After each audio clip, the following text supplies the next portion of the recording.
teu filho, teu ungido, pastor Ezequias, que está encarregado de nos trazer a tua palavra, Senhor. Bem sei que teu Espírito Santo já tem colocado uma palavra no coração do teu filho. O que nos basta, ó Deus, é que este mesmo Espírito Santo se encarregue agora de extrair esta palavra do teu servo e aplicá-la também no nosso coração, pois a nossa alma, o nosso espírito estão por demais famintos pela tua palavra. Venha nos saciar agora, eu oro crendo em nome de Jesus. Graças a Deus.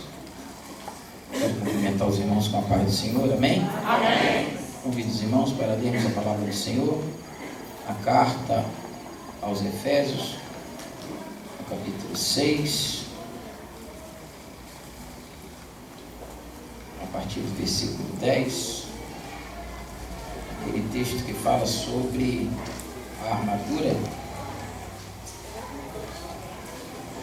Carta aos Efésios, no capítulo 6, a partir do versículo 10. Glória a Deus. Graças a Deus. Amém? Amém. Podemos ler? Amém. Glória a Deus. Diz assim a palavra do Senhor, o nosso Deus. No demais, irmãos meus, fortalecei-vos no Senhor e na força do seu poder. Vistam toda a armadura de Deus para poderem ficar firmes contra as astutas ciladas do diabo. Pois a nossa luta não é contra seres humanos, mas contra os poderes e autoridades, contra os dominadores deste mundo de trevas, contra as forças espirituais do mal nas regiões celestiais. Por isso, vistam toda a armadura de Deus. Repita comigo: toda a armadura de Deus, para que possam resistir no dia mau e permanecer inabaláveis depois de terem feito tudo. Assim, mantenham-se firmes, cingindo-vos com o cinto da verdade, vestindo a couraça da justiça e tendo os pés calçados com a prontidão do Evangelho da paz. Além disso, usem o escudo da fé, com o qual vocês poderão apagar todas as setas inflamadas do maligno. Usem também o capacete da salvação e a espada do Espírito, que é a palavra de Deus. Amém? Podeis aceitar, queridos, em nome do Senhor Jesus. Eu gostaria de reforçar um pouco mais a leitura do versículo 10, esse capítulo 6 que nós acabamos de ler, quando o texto diz assim: no demais, irmãos meus, fortalecei-vos no Senhor e na força do seu poder. Você pode repetir comigo só? No demais? No demais. No demais. É isso que eu gostaria que você gravasse, porque nós vamos precisar usar esse no demais no transcorrer desta palavra. Esse versículo está inserido no texto mais conhecido da carta de Paulo aos Efésios, assim, imagino eu, né? Eu acho que esse capítulo 6 e essa parte do versículo 10, até onde nós lemos, é a parte mais conhecida da carta aos Efésios. Tenho essa impressão porque nós já ouvimos muitas mensagens a respeito de, entre aspas, toda a armadura de Deus. Amém ou não amém? Amém. Ouvimos ou não ouvimos? Eu creio até que será impossível nós nos lembrarmos, Júnior, de todas as mensagens que nós ouvimos dentro desse texto, desse contexto, dentro desse tema. Foram muitas vezes que nós tivemos oportunidade de ouvir mensagens a respeito de toda a armadura de Deus. De fato, como soldados de Cristo, não podemos enfrentar as batalhas que são travadas ao longo da vida e sairmos vitoriosos se as enfrentarmos, essas batalhas do longo da vida, se nós as enfrentarmos despreparados ou desprotegidos. Não tem como sair vitorioso se a gente for enfrentar a batalha estando totalmente vulnerável. Paulo nos adverte que toda a armadura de Deus é que nos dá firmeza contra as astutas ciladas do nosso inimigo. E aí a gente precisa focalizar 3 coisas.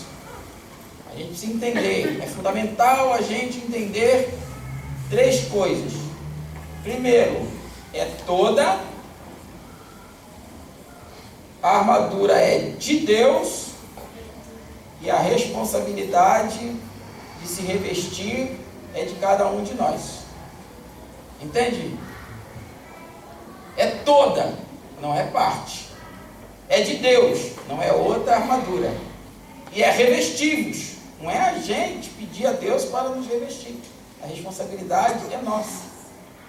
Se o texto bíblico nos adverte que é toda a armadura de Deus, não vai adiantar nada a gente se revestir de parte da armadura e deixar algum item da armadura de lado.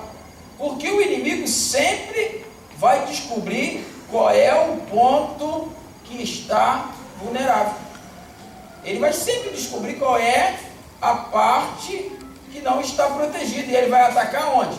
Ele vai atacar onde a pessoa está vulnerável, irmão.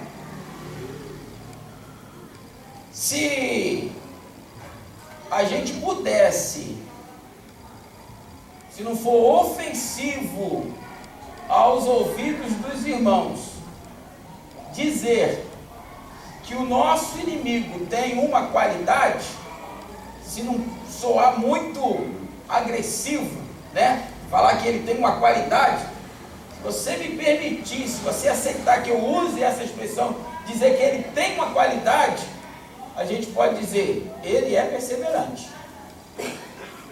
Ele é perseverante. Ele não desiste do intento dele, de matar, de roubar e de destruir.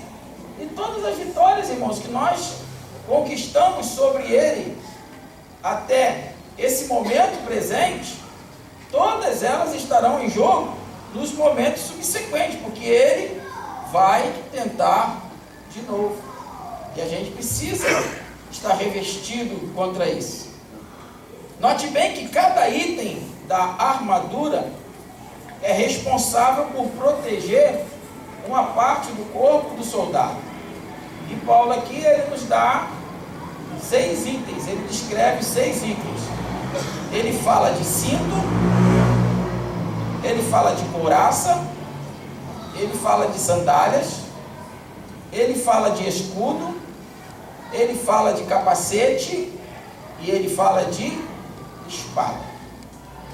E o interessante é que Paulo, ele começa a falar sobre cingindo-vos com o cinto da verdade. O primeiro item que Paulo usa para compor a armadura do crente é o cinto da verdade. Eu fiquei um pouco intrigado porque geralmente no nosso dia a dia o cinto é um dos últimos itens que nós colocamos, né? Se não o último, um dos últimos itens. Primeiro a gente se veste e depois a gente coloca o cinto. Alguns usam o cinto como enfeite. A maioria das vezes, né? Algumas damas usam como enfeite. Mas a priori, a função do cinto é firmar a vestimenta.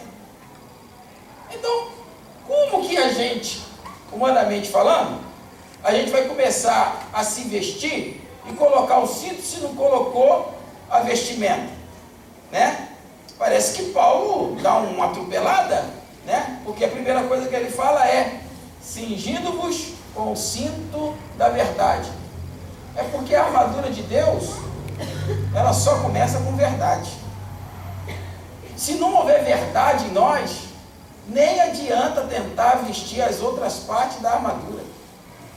O cinto tanto unia as outras partes da armadura, como também segurava a espada. Crente que abre mão da verdade estará desprovido tanto de proteção quanto de poder de ataque. Crente sem verdade não adianta, porque ele não vai ter nenhuma proteção em nenhuma área da sua vida, em nenhuma área do seu corpo, digamos, espiritual. Em seguida, Paulo fala sobre a couraça da justiça. Sabemos que a nossa salvação não é por mérito próprio nosso, é Deus quem nos justifica. Porém, se não acompanharmos nossa posição justificada em Cristo com a prática da justiça na vida diária, nós vamos dar ocasião aos ataques do nosso inimigo. A gente não é salvo por causa da nossa justiça, mas nós temos que andar em justiça porque nós somos salvos. Nós não podemos deixar com que injustiças venham a pautar o nosso dia a dia. E parece simples andar em justiça, né? Mas não é simples andar em justiça. Eu tenho uma prática comigo que todas as vezes que alguém me traz um envelope e esse envelope representa uma causa na justiça, tem ali um documento, sabe, Beto? Aí chega para mim e fala assim: irmão, ora por essa causa aqui que está na justiça. Aí eu pego o envelope e apresento o Senhor e faço uma oração padrão. É a mesma oração.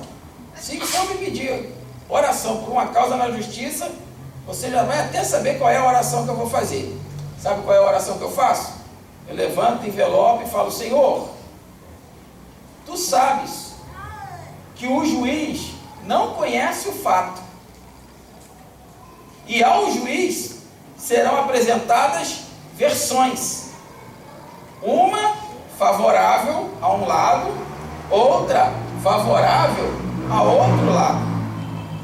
O juiz, ele poderá ser convencido da versão que não é a verdadeira pelo advogado ter uma habilidade maior do que o advogado que está defendendo a verdade.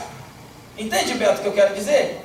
E de repente o juiz humano, ele vai ser iludido pela habilidade do advogado de uma das partes, e o juiz humano pode até dar ganho de causa para quem está errado, porque ele foi iludido, ele foi enganado. Eu falo: Senhor, isso pode acontecer, mas o Senhor é juiz que conhece fato. E eu vou apresentar essa causa para o Senhor. Senhor, fala no ouvido desse juiz como é que ele deve julgar essa causa. Eu te pergunto, eu orei porque me pediu oração? Não. Eu orei para que o Senhor fizesse justiça. Porque às vezes tem crente, irmão, que é injusto. Tem crente que coloca a causa na justiça e é injusto. Tem crente que coloca patrão na justiça e ele é injusto. Porque ele sabe que as nossas leis muitas vezes favorecem a quem está errado. E ele vai colocar uma causa na justiça porque algum advogado disse para ele que vai conseguir vencer uma causa injusta. E nós não podemos compactuar com isso. Aí o que aconteceu, irmãos? Alguns anos atrás, um moço que trabalhou comigo 2 anos, e ele era um senhor já bem mais idoso do que eu, mas dizia que eu era o pai dele. Ah, você é como um pai para mim. Eu falei, tá bom, né? Um pai mais novo do que o filho, mas tá bom, a gente aceitava, né? Só que ele pediu para trabalhar sem carteira assinada, porque ele estava com os documentos dele no INSS para se aposentar. Versão dele lá. Trabalhou comigo 2 anos. No final de 2 anos, ele falou assim comigo: o serviço está muito puxado para mim. É a minha versão, tá, irmãos? Mas o Espírito Santo pode testificar se é verdade ou se é mentira no seu coração, né? Aí, no final de 2 anos, ele pediu para desligar, porque ele estava muito cansado, ele já era uma pessoa de idade, o serviço era puxado. Aí eu mesmo fiz as contas dele, coloquei aviso, coloquei fundo de garantia, coloquei multa dos 50%, 1/3 de férias, coloquei tudo, entendeu? Aí acertei as contas com ele. Ah, você não vai fazer recibo? Não, eu falei, mas que é recibo? Né? Porque se você fizer recibo ou não fizer recibo, tem carteira assinada ou não tem carteira assinada, não vai fazer diferença nenhuma. Mas tinha sido o pedido dele.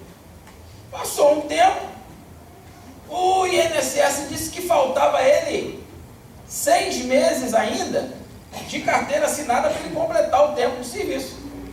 Ele foi lá e perguntou se podia voltar a trabalhar lá e assinar a carteira dele para ele completar o tempo de serviço dele. Trabalhava eu e meu irmão, a gente era sócio. Falei com meu irmão, deixa o fulano trabalhar com a gente aí, trabalhou com a gente, não deu problema nenhum. Aí ele voltou a trabalhar lá, completou o período dele, a aposentadoria dele saiu. Mas um dia que eu não estava na loja, ele teve uma desavença lá com meu irmão. Aí, na minha opinião, os dois estavam errados, porque ele fez um serviço errado e o meu irmão foi falar com ele de uma maneira grosseira, que não se deve falar com ninguém. A discussão evoluiu para palavras, ofensivas de parte a parte, e acabou que ele foi embora. E aí foi acertada aquela parcela ali, aquele tempo de casa, tudinho direitinho. Aí ele botou na justiça os 2 anos que trabalhou sem carteira assinada. E ele dizia para todo mundo, me pagar ele pagou, mas ele não tem como provar, né? Aí eu cheguei aqui e fui orar ao Senhor, porque chegou lá o papel da Justiça do Trabalho, né? Ele dizia que eu era o pai dele. Eu cheguei para conversar com ele, junto com um conhecido em comum, e a porta da rua para a porta da sala era 1 metro de distância. Ele estava na sala com a porta aberta, eu parei na porta. O amigo em comum entrou e falou assim, fulano está aí, queria conversar com você. Ele respondeu de lá, eu não tenho nada para conversar com ninguém não. Perfeitamente, vim embora. Cheguei e falei com o senhor, estou bem com uma causa na justiça. O senhor está lembrado da oração que eu faço pelos outros? Para o senhor fazer justiça e dar vitória para quem merecer vitória? Pois é, senhor. É a mesma oração que eu faço por mim.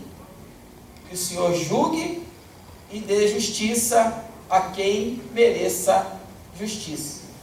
Na época ele pediu uma indenização de 40 mil reais.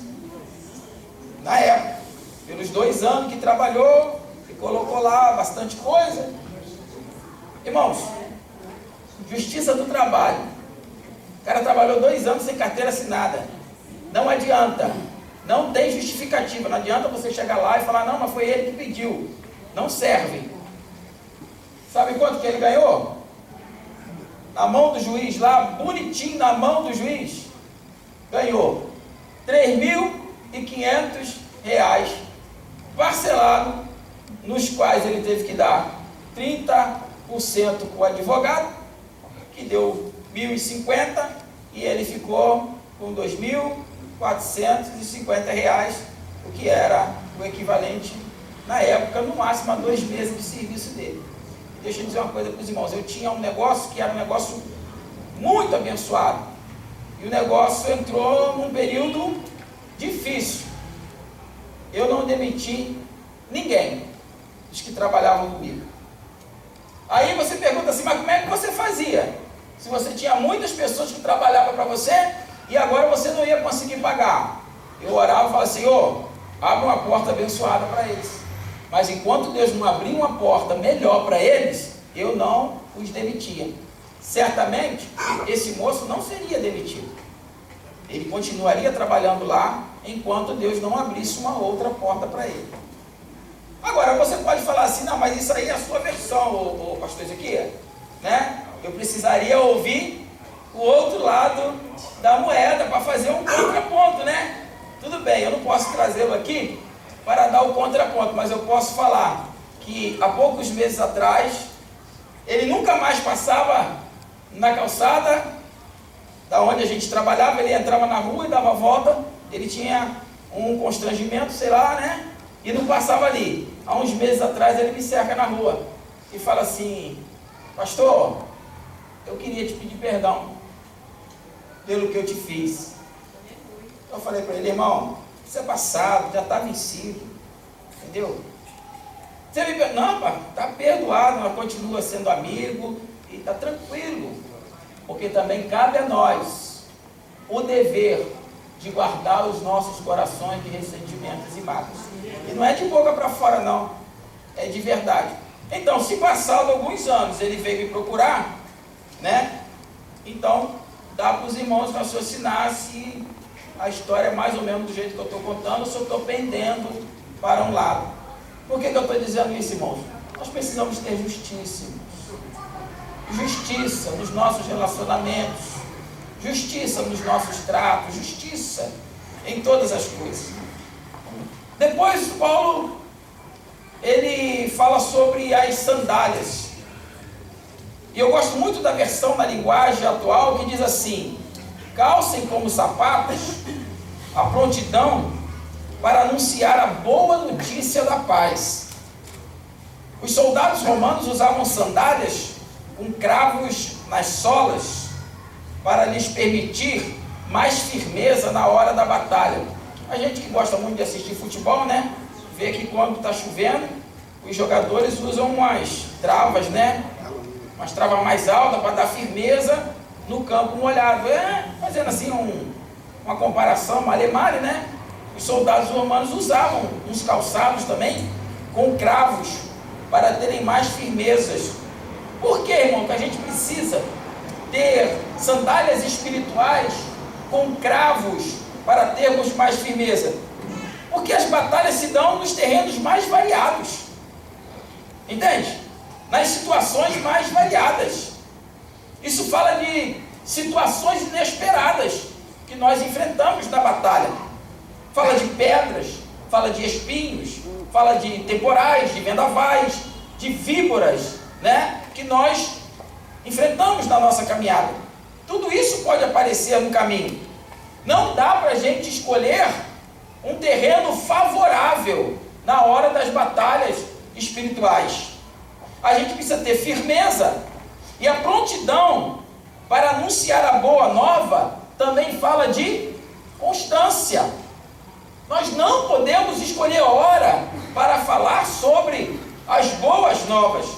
É verdade que o sábio Salomão escreve para nós, lá no seu livro dos Eclesiastes, no capítulo 3, que há tempo para todo o propósito debaixo do sol, né? Só que Paulo vem dizer para nós, tem tempo para tudo, menos para pregar, porque para pregar você prega a tempo e fora de tempo, né?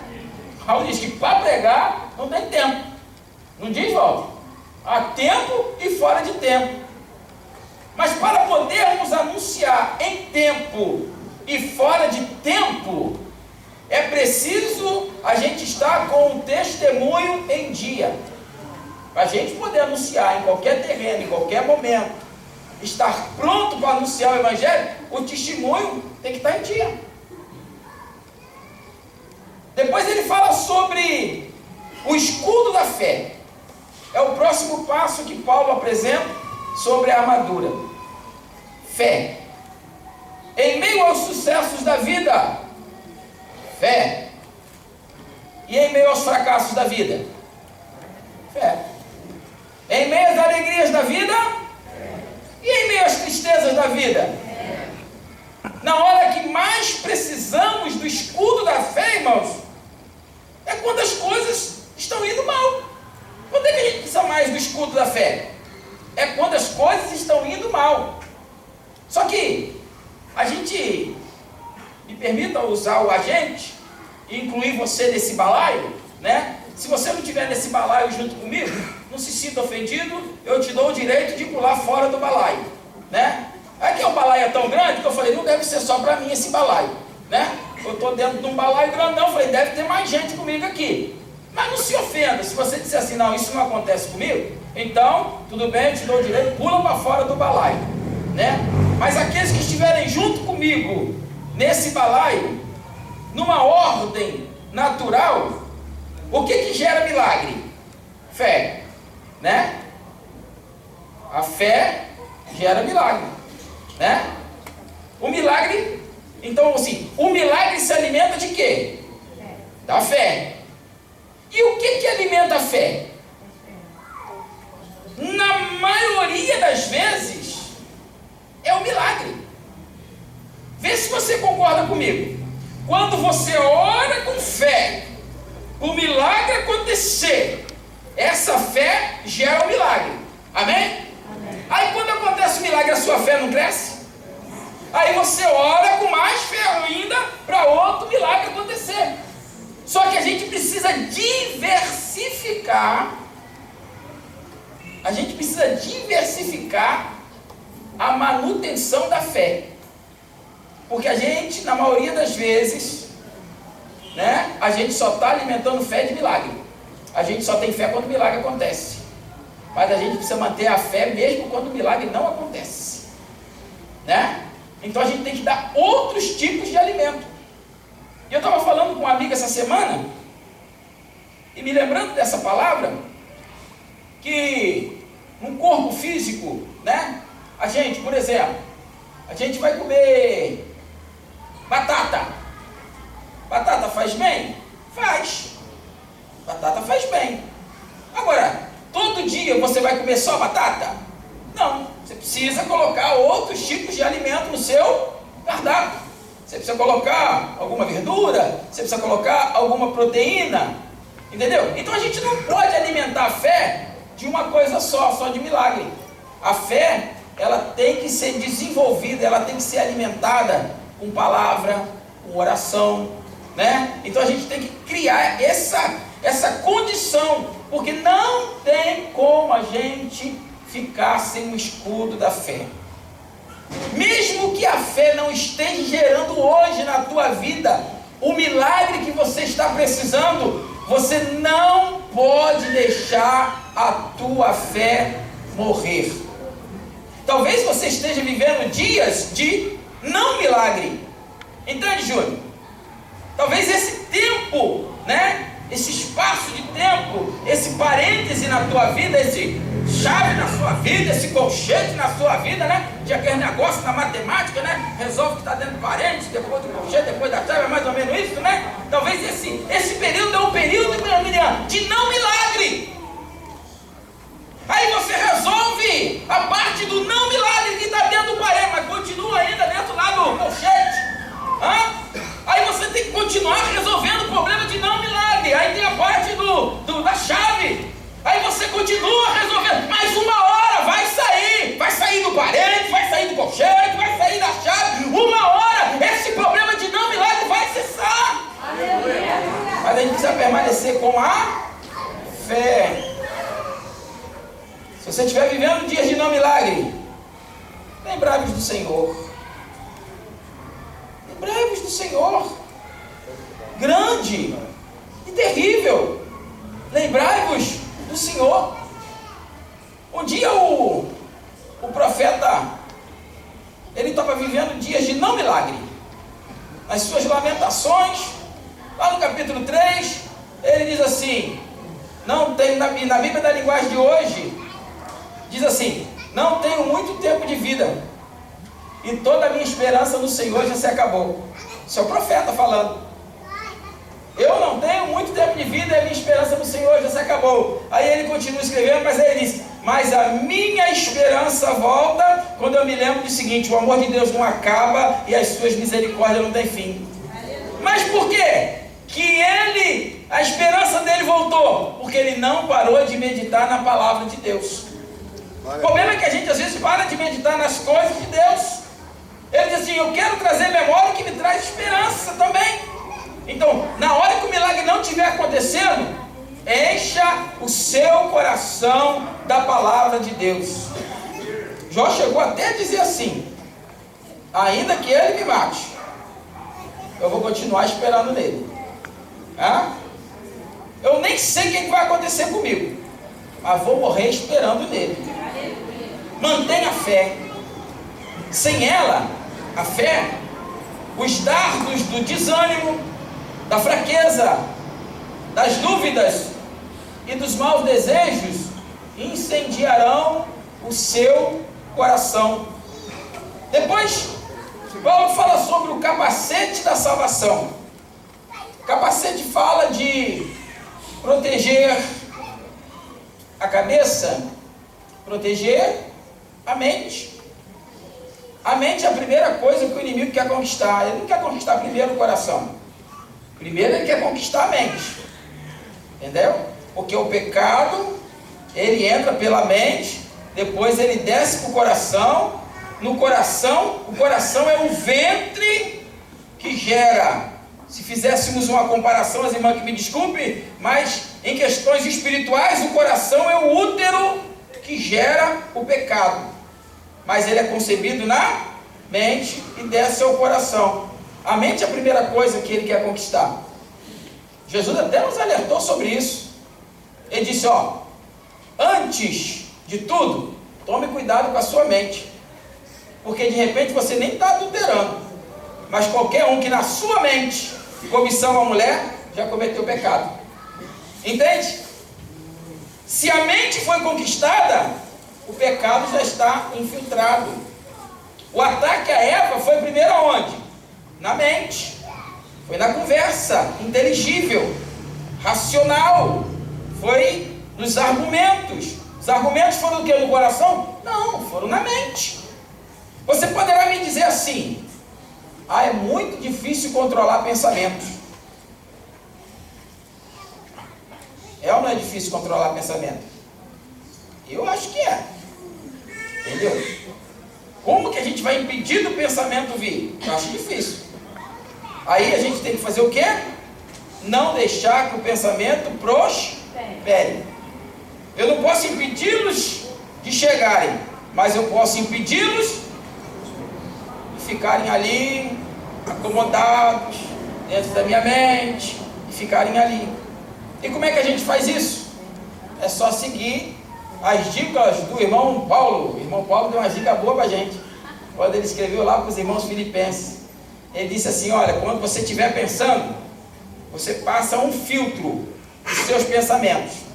Tudo que é verdadeiro, honesto, justo, puro, amável.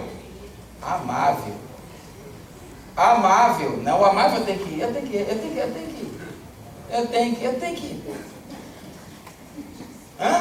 repetir, vai.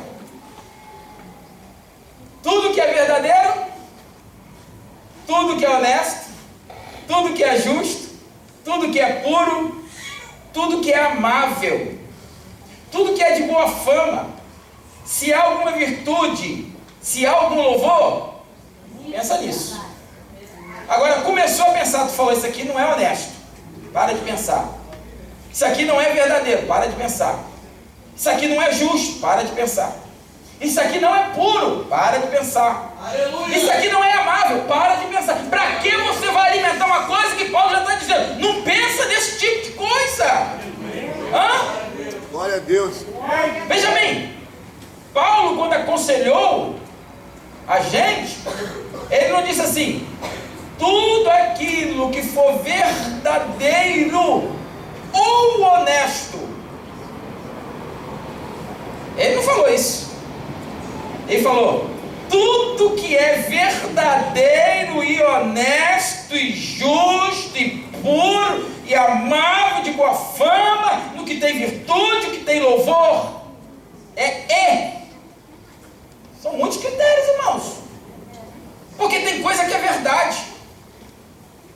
Entendeu? Tem coisa que é verdade, mas é puro. Vai edificar? Tem alguma virtude? Entende? Por exemplo, às vezes você pensa, chega a seu conhecimento alguma coisa a respeito de alguém, e isso é verdade, mas vai haver alguma virtude em você ficar propagando isso? Vai ter algum louvor? Vai trazer uma boa fama? Então, fora. Submeta os teus pensamentos ao filtro da palavra de Deus. Não sei, eu acredito que não, né? Talvez alguém discorde comigo e possa até entender que seja impossível, né? Que seja possível impedir pensamento. Talvez alguém ache. Eu acho que não é possível impedir maus pensamentos de virem à nossa mente. Mas eu tenho certeza que é absolutamente possível impedi-los de prosperarem.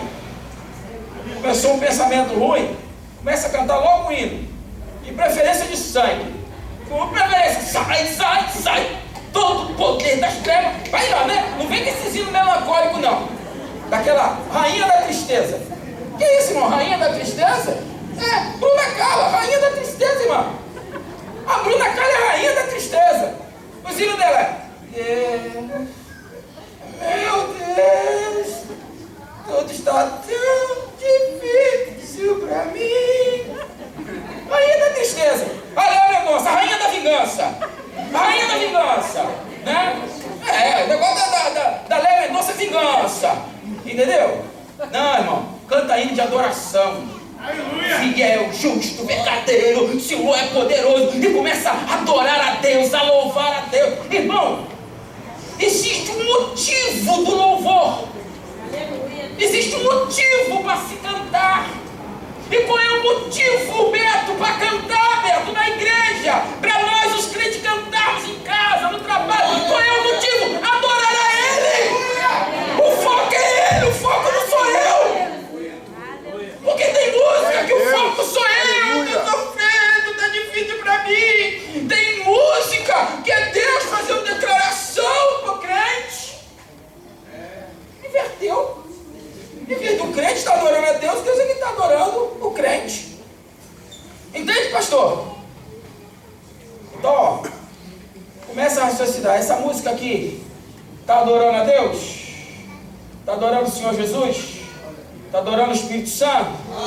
Então, isso aqui eu vou cantar. Vamos cantar. Vamos cantar.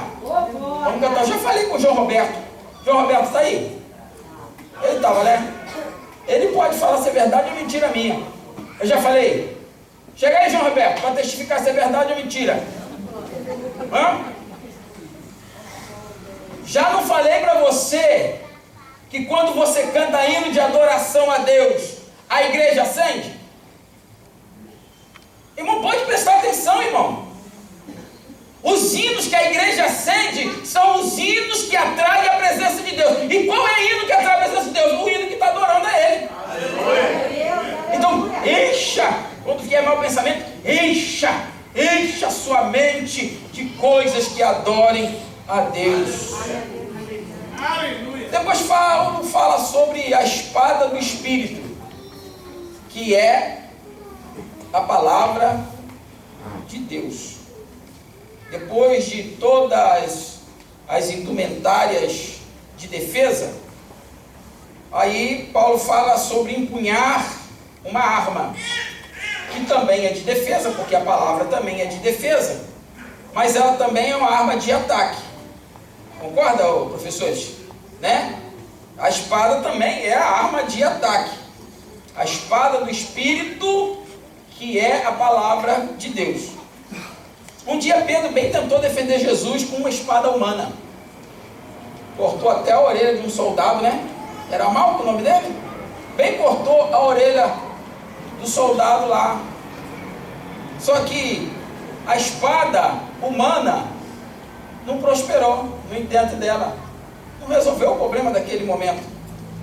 Mas quando Pedro passou a usar a espada do Espírito, ele ganhou milhares e milhares de almas para o Senhor. É claro que a Bíblia não se ocuparia de contar quantas conversões ocorreram depois de cada pregação de Pedro. Mas nas duas primeiras, irmãos, foram 8.000, não foi isso? 3.000 na primeira, 5.000 na segunda, não foi isso? Depois, não aguentaram nem contar mais. Rapaz, isso aqui não dá para contar não.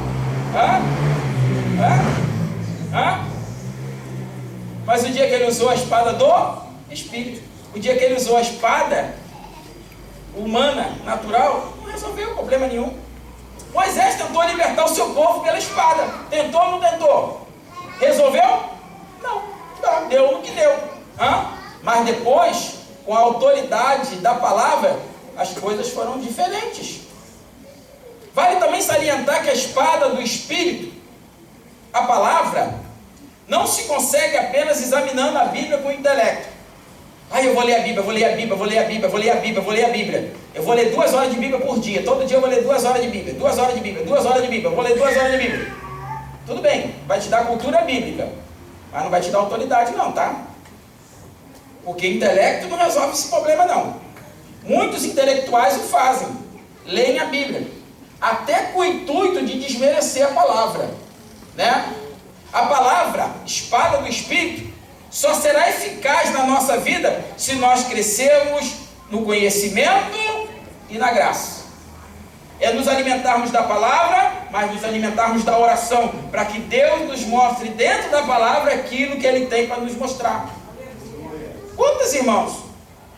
Eu vou falar porque o Jorginho não está aqui hoje, né? O Jorginho é uma brincadeira, ele humilha a gente. Eu falo com ele, Jorginho, a gente prega 1h30 e fala assim, quando eu falar essa frase aqui, a igreja vai dar glória, entendeu, Júlio? O Jorginho começa, é 1, é 2, é 3, é 4, é 5, você ainda nem engoliu uma, nem mastigou, já está. Eu falo para ele, eu me sinto como uma criança, daquelas pequenininhas, de poucos meses, na cadeirinha, que a mãe vai dar sopinha para ela, papinha, né? Já viu? A mãe pega aquela colher assim, meia torta, e bota na boca da criança. Eu não sei que ideia que a mãe tem que não espera a criança engolir uma colherada para botar outra. Já viram isso?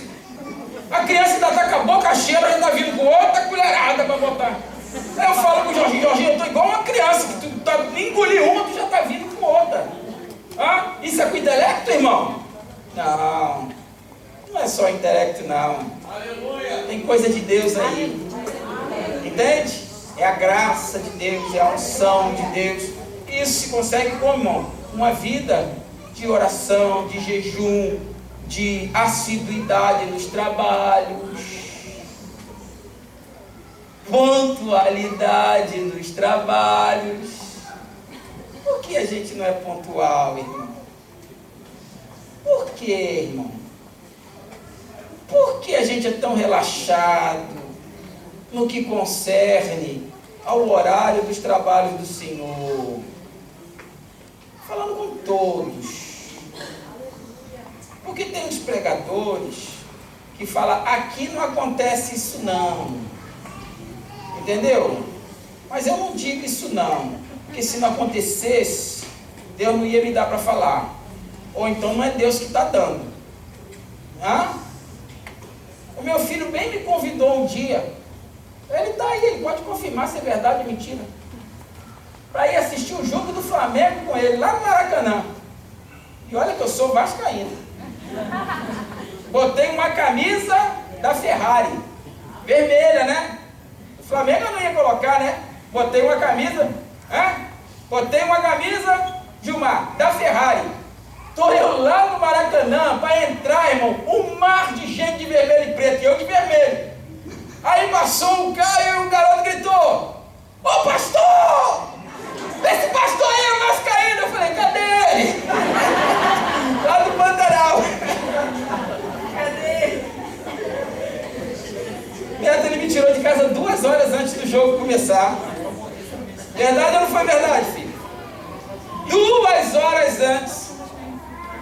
Esse dia meu filho não pôde voltar de Valença, ia ficar lá no final de semana. Falei, tá bom, filho, a gente vai para lá passar o final de semana com você. Aí chegamos lá no sábado. Aí vamos fazer o que no sábado da noite? Aí vamos no cinema, vamos ver um filme no cinema. O filme ia começar, irmão, 9h30. Sabe que hora que a gente estava dentro da sala?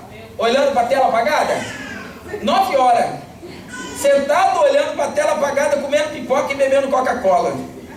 Meia hora antes do filme começar. Por que aqui a gente chega meia hora depois que o culto começa? Hã?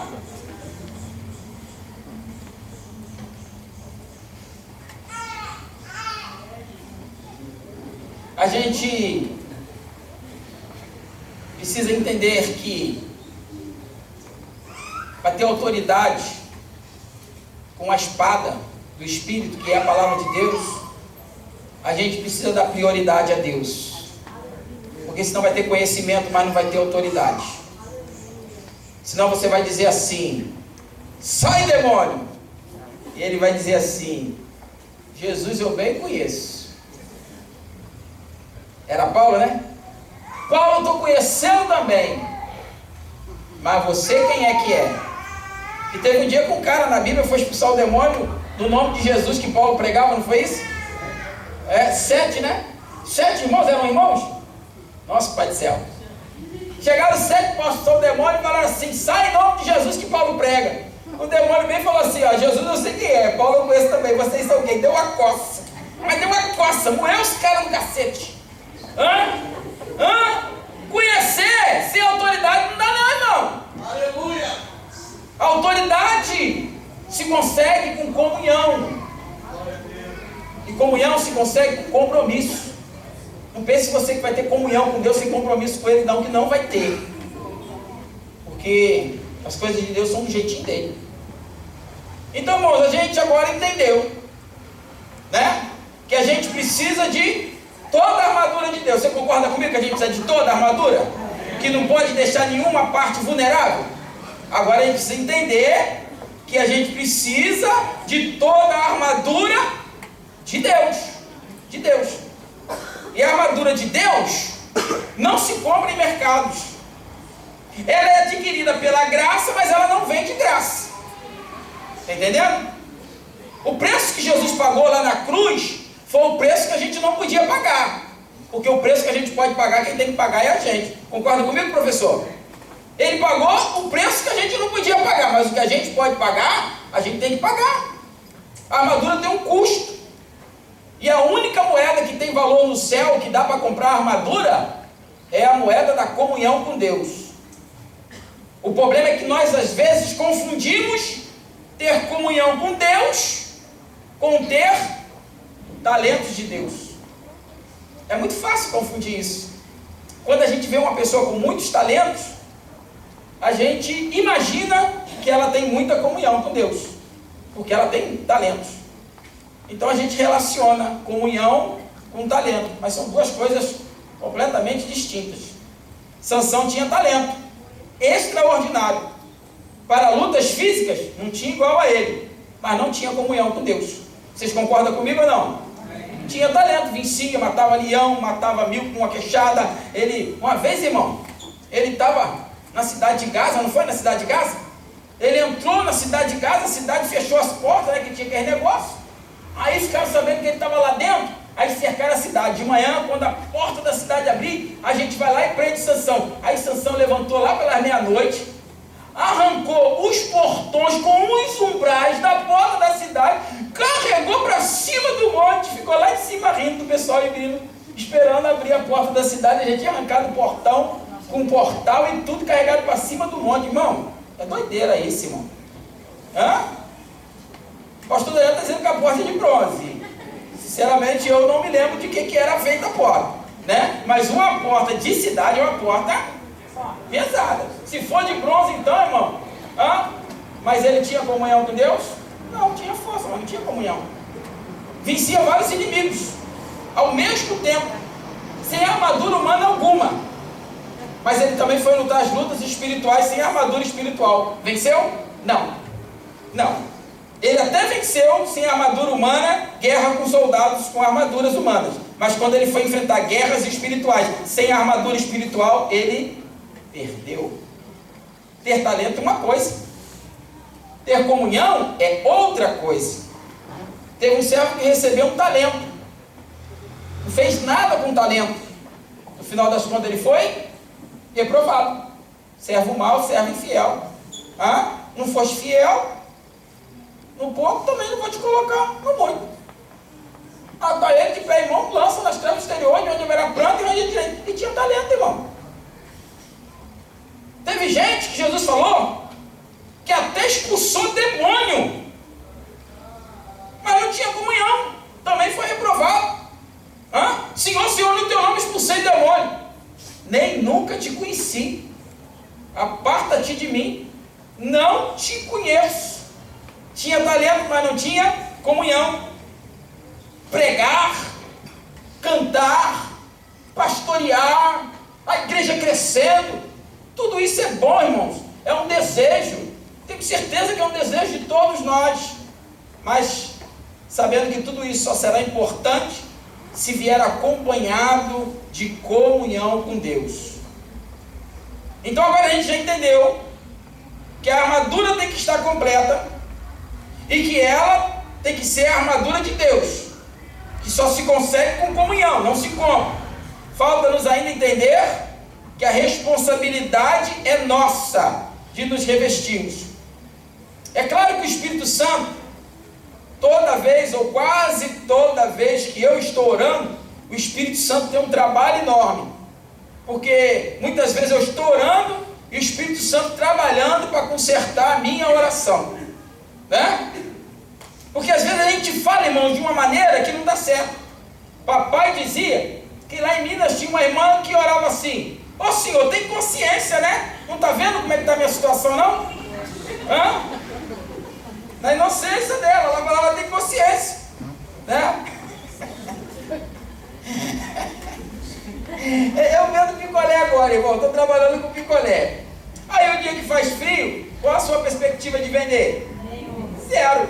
E o dia que faz calor, qual é a sua perspectiva? Boa! Aí fez um calor, irmão, no meio do inverno, parecia verão. Aí eu fiquei todo bobo, graças a Deus, Deus abriu a porta hoje. Aí estava lá trabalhando, fabricando, me cansando, vendi nada. O dia chegou no final do dia, não chegou, não vendi nada. Aí chega uma mulher lá: ô pastor!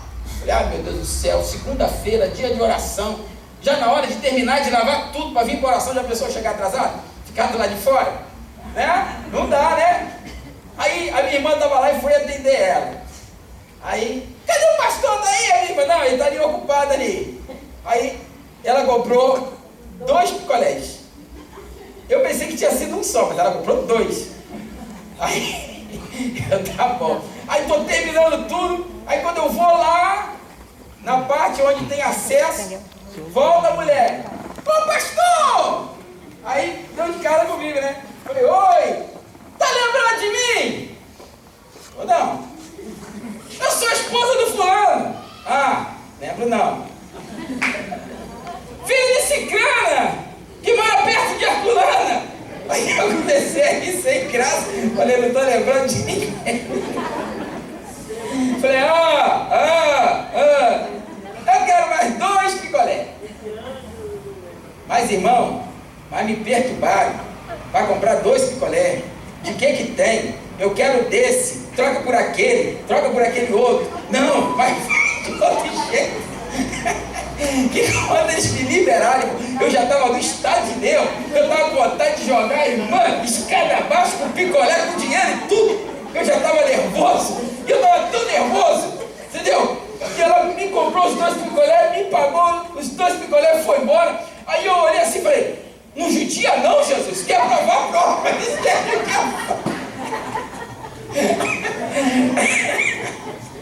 Aqui eu fiquei nervoso, irmão. Aí o Espírito não tem aquele negócio de corretor de texto, né? O Espírito Santo já inventou isso há muito tempo, corretor de oração, né? Que quando vai chegar lá no céu, não judia não, ele está falando, tem misericórdia. É misericórdia. Ele errou. Porque tem hora que a gente não sabe nem orar como deve. O Espírito Santo tem que consertar a nossa oração. né? Mas a gente faz algumas orações, irmão, que só Jesus para consertar. Porque se Jesus não consertar, irmão, fica difícil. Quer ver uma oração que a gente faz muito?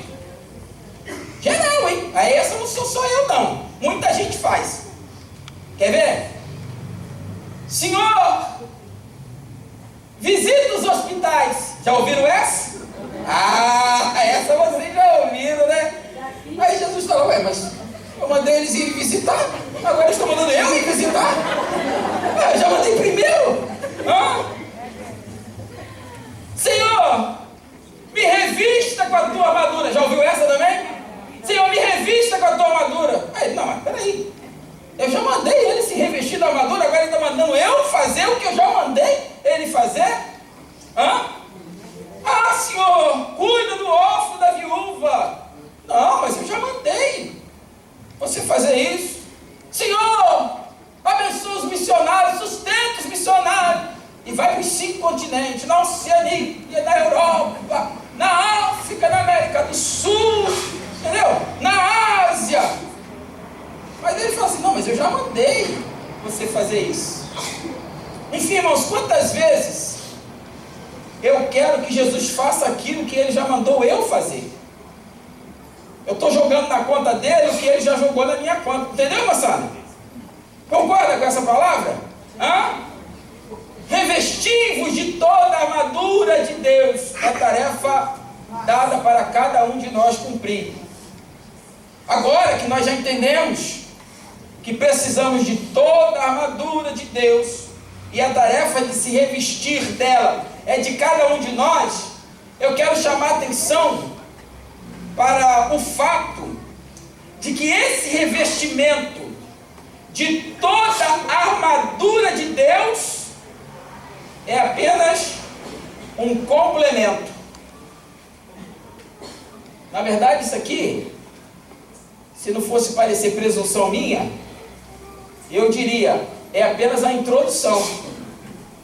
Porque agora é que viria a mensagem. Porque a mensagem é no demais. No demais, irmãos meus, fortalecei-vos no Senhor e na força do seu poder. Revesti-vos de toda a armadura de Deus, para poderes ficar firme contra as astutas ciladas do diabo. Sabe o que é no demais? É uma expressão de coesão textual. O mesmo que dizer além disso.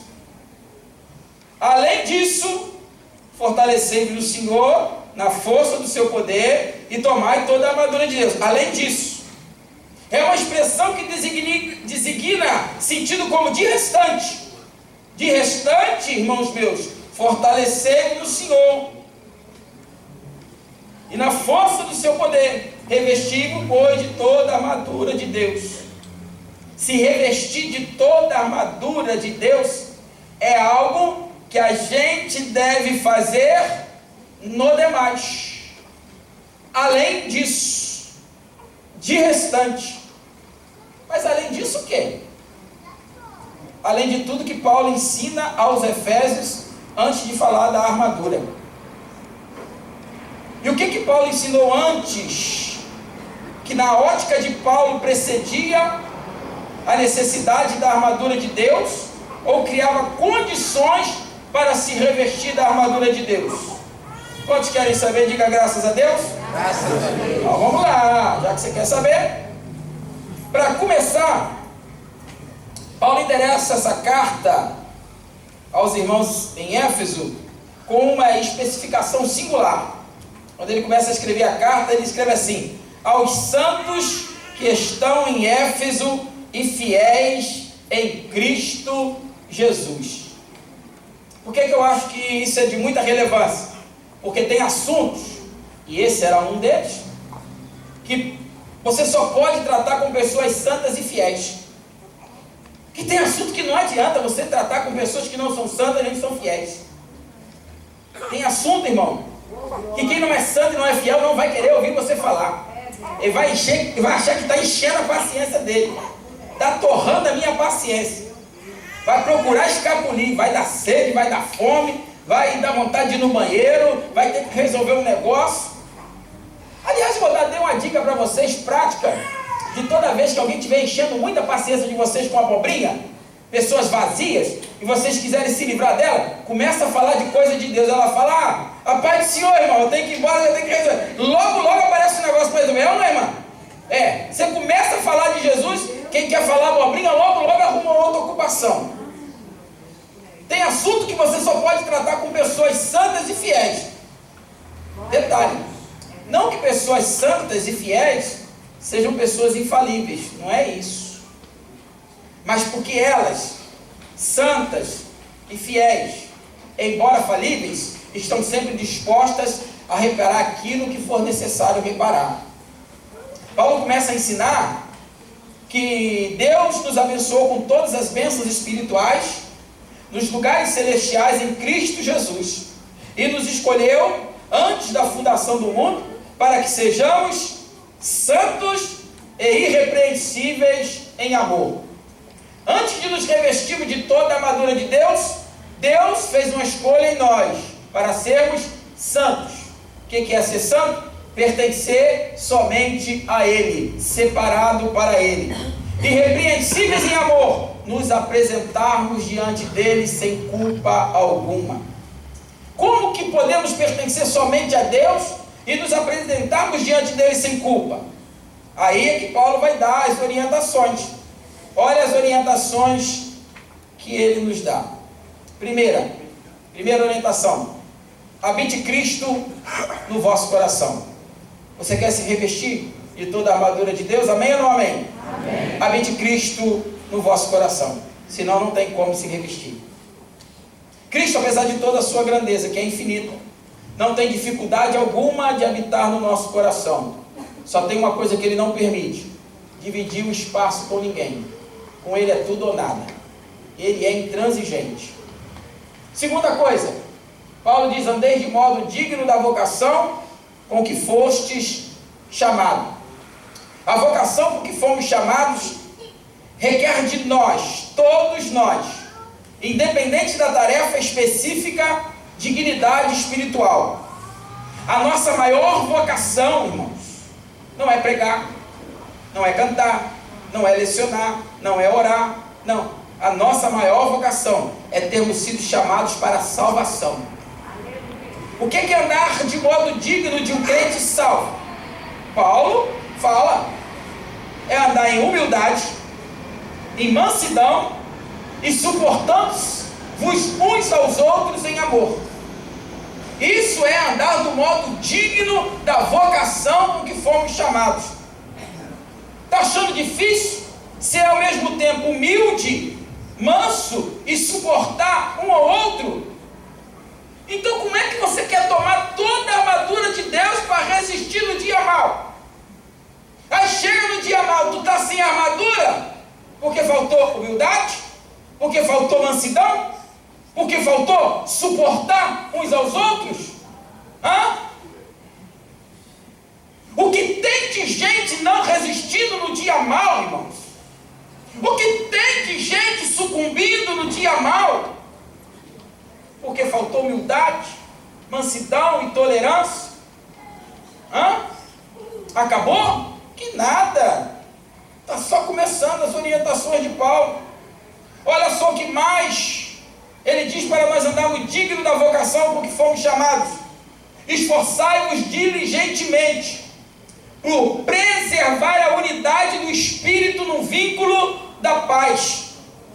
A unidade espiritual de um grupo, a unidade espiritual de uma família, a unidade espiritual de uma igreja é responsabilidade de todos nós.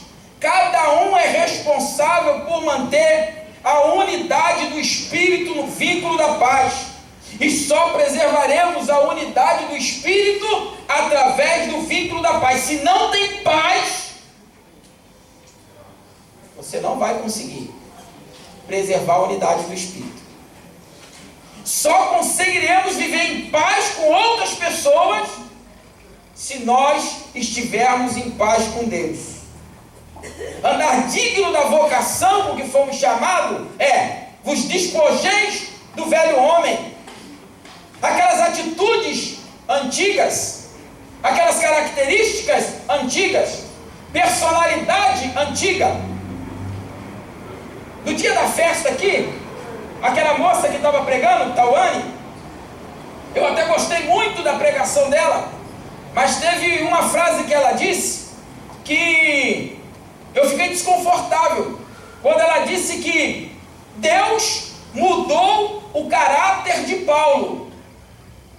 Na minha concepção, Deus não muda caráter de ninguém. Quem tem que mudar caráter é a pessoa. Deus mudou o entendimento de Paulo, porque Paulo, tudo que fazia porque pensava que estava agradando a Deus. Ele fazia para defender o nome de Deus. Aí Deus mudou o entendimento dele, mas o caráter era ele que tinha que mudar. Porque se Deus mudasse caráter, não tinha crente sem caráter dentro da igreja. Você concorda comigo? Aí eu boto na conta de Deus, se eu sou um crente sem caráter, que faço falcatrua, que engano os outros, que engano esposa, que engano pastor, que engano irmão, que compro e não pago, que xingo, que roubo, que faço isso, que faço aquilo. Crente sem caráter. Não, mas é problema de Deus, porque ele não quis mudar o meu caráter. Entende? Eu entendo que Deus não muda caráter. É a pessoa que tem que se esforçar para mudar o seu caráter. Quando ela reconhece que não está andando certo. Por exemplo, eu tinha uma falha de caráter muito grande. Qual era a minha falha de caráter? Eu era avarento, miserável. Tudo que eu ganhava eu queria juntar. Eu não queria nem comer, nem beber uma Coca-Cola para juntar dinheiro. Minha mãe está aí. Eu era menino e tinha caderneta de poupança no nome da minha mãe. Tudo que eu ganhava eu botava na caderneta de poupança, porque eu era menor de idade. Entendeu? Então precisava de ter o nome da minha mãe. Lembra, mãe? Botava o dinheiro tudo na caderneta de poupança. Um dia eu falei, isso aqui não é um caráter bom. Aí fiz uma oração e falei assim, Senhor, se algum dia o Senhor quiser fazer de mim um homem rico. E o que eu entendia que era ser um homem rico? Quiser me dar uma casa de 2 andares com piscina, um carro 0 quilômetro e um telefone, para mim quem tinha isso era coisa de rico, né? Eu não tinha nada, né? Eu quero na seguinte condição, se for para o meu dinheiro servir o Senhor, porque se for para o Senhor me dar dinheiro, meu dinheiro me levar para o inferno, me deixa pobre a vida toda, me deixa sem casa, sem carro, sem telefone, sem piscina a vida toda. Mas partiu de mim, entender que eu precisava corrigir aquela falha. Tem que partir de cada um de nós, as mudanças necessárias do nosso caráter. Vos despojeis do velho homem, vos revistais do novo homem. Como? Deixando a mentira. Fale cada um a verdade com o seu próximo. Não se ponha o sol sobre a vossa ira. Irmãos, são tantos que não dá para falar de todos, mas para vocês verem como é que é para se revestir, hein? Não se ponha o sol sobre a vossa ira. Aqui eu vou falar um pouquinho, só um pouquinho. Não leve a mágoa de hoje para o dia de amanhã. Porque o problema é que numa noite, uma mágoa cresce, uma coisa absurda. Perdoe no mesmo dia. Quem sabe, nós não teremos o dia de amanhã para perdoar. Nós não sabemos se vamos ter o dia de amanhã. Pode ser que uma das duas partes, a ofendida e a ofensora, uma das duas não esteja mais aí para resolver a situação. Então guarde isso no seu coração, pelo amor da sua própria alma. Não leve mágoa do dia de hoje para o dia de amanhã. Resolva no mesmo dia. Não deixe lugar ao diabo. Paulo continua escrevendo isso antes da armadura. A armadura é além disso. Não deixe lugar ao diabo. Cuide dos teus olhos. Não deixe lugar ao diabo. Cuide dos teus lábios. Não deixe lugar ao diabo. Cuide dos teus ouvidos. Não deixe lugar ao diabo. Cuide do teu coração. Não deixe lugar ao diabo. Não furte. Trabalha. Reparta. Reparta. É difícil aceitar isso. Mas repartir não é opção. É dever de cada crente. Quando aquelas pessoas foram lá perguntar a João Batista, né? O que tinham que fazer, né? João Batista falou com eles, quem tem, reparta com quem não tem. né? Quem for soldado, contente-se com o vosso soldo, e quem tem, reparta com quem não tem. Não saia da vossa boca a palavra torpe. Você quer se revestir da armadura de Deus? Primeiro você tem que guardar a vossa boca de palavra torpe. Sabe aquela brincadeira na rodinha de amigos? Pois é. É nessa hora que a gente solta a nossa boca, as palavras que não convém ficarem habitando nos nossos lábios. A Bíblia diz que com a mesma fonte não pode deitar água doce e água amarga. Paulo continua dizendo: não entristeçais o Espírito Santo. Você quer se revestir da armadura de Deus? Não entristeçais o Espírito Santo. Preste bem atenção, irmãos. Quando entristecemos alguém, o Espírito Santo também se entristece. Mas quando é que eu entristeci o Espírito Santo? Quando se entristeceu alguém. E é no Espírito Santo que estamos selados para o dia da salvação. Não é isso? Não entristeçais o Espírito Santo, no qual estáis selados para o dia da salvação. Existem alguns tipos de selo.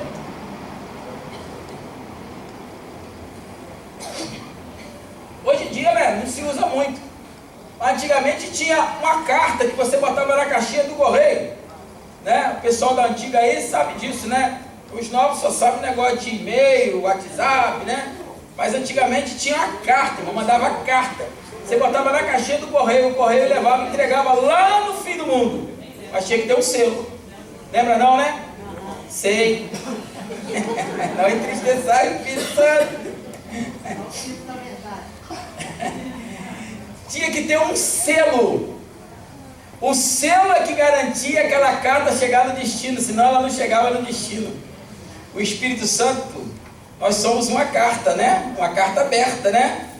Para a gente chegar lá no destino tem que ter um selo, para dizer que a gente pode enfrentar essa viagem. Tem um selo também, irmãos, que é um selo de inviolabilidade. Às vezes você vai comprar, por exemplo, um garrafão de água de 20 litros, não tem um selo ali? Aí diz assim: se o lacre estiver violado, não compre. Não é isso? Aquele selo é que garante que o produto está do jeito que estava no original. O Espírito Santo na nossa vida é que garante que nós estamos do jeito que estávamos no original, quando nós nos convertemos. Tem um selo de autenticidade. Você vai fazer um documento, você vai no cartório, o cartório vai botar um selo e dizer: isso aqui é verdadeiro, essa assinatura é verdadeira, é autêntica. O Espírito Santo na nossa vida é que mostra para Deus que nós somos verdadeiros. Tem selo de pureza. Às vezes você vai comprar um produto, tem lá selo de pureza. No café tem muito isso, né? Selo de pureza, é meio mentiroso, mas tem, né? Mas o Espírito Santo não bota selo mentiroso, não. É o selo que testifica: esse produto é puro. É o Espírito Santo na nossa vida que sela e diz para o Pai: pode levar que essa carta tem selo, pode levar que ela não foi violada, pode levar que essa vida é autêntica, pode levar que essa vida é pura. Longe de vós, você quer ter o Espírito, se revestir de toda a armadura de Deus? Então longe de vós cólera, ira, blasfêmia, gritaria, malícia. Quantos comentários maliciosos! Antes sedes benignos, compassivos, perdoando-vos uns aos outros. Sede, pois, imitadores de Deus como filhos amados. Andai em amor. Nem sequer se nomeie entre vós impudícias, impureza, cobiça, conversação torpe, palavras vãs, chocarrices. Entre tantas chocarrices que me chocam, a que mais me deixa desconfortável, irmãos, para não usar a expressão furioso, eu vou usar desconfortável, mas estava com vontade mesmo de falar, era furioso. É crente fazendo brincadeira ou piada com língua estranha. Eu acho inadmissível. Crente pode ser alegre? Pode. Entendeu? Crente pode sorrir? Pode brincar? Pode. Mas com o Espírito Santo, o nome dele já está dizendo, o Espírito é santo. pegar o que é santo e transformar em brincadeira. Deixa eu dizer uma coisa: as coisas de Deus não são feitas para nos divertir, são feitas para nos salvar. Diversão é uma coisa, salvação é outra. Não misture as coisas. Não comuniqueis com as obras infrutuosas das trevas, tais como fornicação, impureza, avareza. Antes, condenai-as. Tem obra infrutuosa que a gente está de frente com elas, sabe? Mas tem obra infrutuosa que tem passado despercebido por muitos. Por exemplo, avareza. A Bíblia diz que o avarento é um idólatra. Avareza é idolatria. Não confunda ser uma pessoa centrada financeiramente com ser uma pessoa avarenta. Não vos embriagueis com vinho, mas enchei-vos do Espírito. Eu não bebo vinho, irmãos. Não bebo vinho por submissão ao pastor da igreja. Mas existem igrejas onde há permissão da ingestão de vinho. Mas nessas igrejas onde não há